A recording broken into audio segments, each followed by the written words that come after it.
Tensions ఉంటాయని ప్రమాదాన్ని చూసి కూడా వదిలేసి వెళ్ళిపోతారు.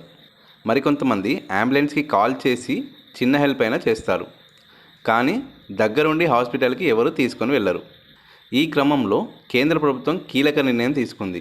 రహదారి ప్రమాదాలు జరిగినప్పుడు వెంటనే స్పందించి బాధితులను ఆదుకునే వారికి 5,000 రూపాయలు పారితోషికంగా ఇవ్వనున్నట్లు ప్రకటించింది. దీనికి సంబంధించి ఒక కొత్త పథకాన్ని కూడా ప్రారంభించినట్టు కేంద్రం తెలిపింది. ప్రమాదం జరిగిన మొదటి గంటలో బాధితులను ఆసుపత్రికి తరలించి ప్రాణాలు కాపాడే వారికి నగదుతో పాటు ప్రశంసా పత్రాన్ని కూడా అందిస్తామని తెలిపింది. ఈ పథకం అక్టోబర్ 15 నుంచి అమల్లోకి వస్తుంది. ఇందులో భాగంగా జాతీయ స్థాయిలో ఉత్తమ ప్రాణదాతలుగా నిలిచిన 10 మందికి ₹1,00,000 చొప్పున అందించనున్నారు.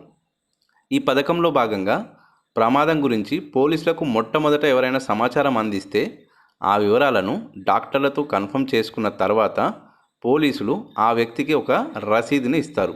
ఆ రసీదు కాపీని జిల్లా కలెక్టర్ నేతృత్వంలో పనిచేసే ఒక కమిటీకి పోలీసులే పంపిస్తారు.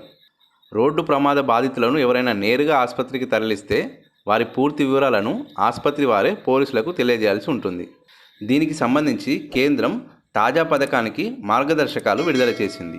సో సాయం చేసిన సాటిస్ఫాక్షన్తో పాటు పైసలు అండ్ ప్రశంస పత్రాలు కూడా అందుకోవచ్చు అన్నమాట. అయితే ఈ మెసేజ్ని వీలైనంతగా షేర్ చేసి ప్రతి ఒక్కరికి తెలిసేలా ఫార్వర్డ్ చేయండి. దీనివల్ల ఒక్కరి ప్రాణం నిలబడ్డా మీకు అందులో భాగం